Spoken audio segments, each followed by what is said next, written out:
আসসালামু আলাইকুম রহমতুল্লাহ।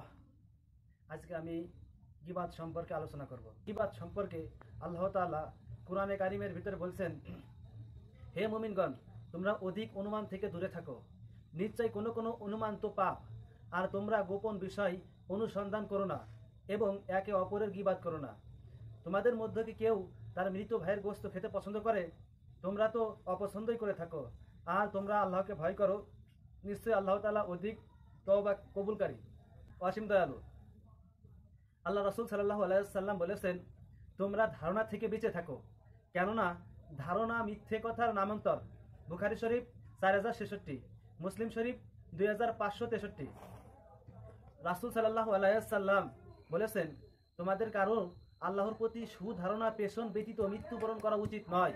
রাসূল সাল্লাল্লাহু আলাইহি ওয়াসাল্লাম বলেছেন, মুসলমানদের গীবাত করো না এবং তার দোষ অনুসন্ধান করো না, কেননা যে ব্যক্তি মুসলমানদের দোষ অনুসন্ধান করে, আল্লাহ তাআলা তার দোষ অনুসন্ধান করেন।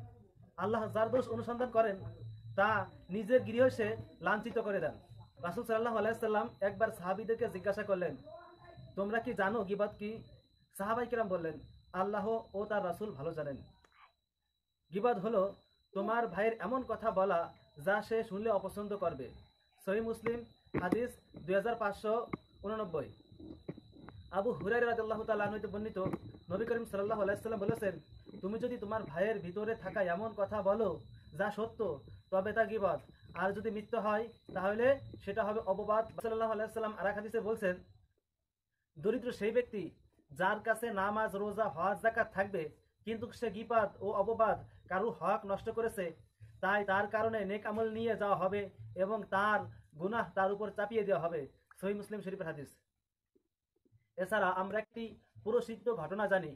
ইমাম বুখারী রহমাতুল্লাহ আলাই, যার কিতাব আমরা সবাই পছন্দ করি, যার দলিল দিলে আমরা সকলেই গ্রহণ করি, ইমাম বুখারী রহমাতুল্লাহ আলাই তিনি যখন জানলেন যে গীবাত একটি গুনার কাজ, এরপরের থেকে সারা জীবনে তিনি কোনো গীবাত করেন নাই।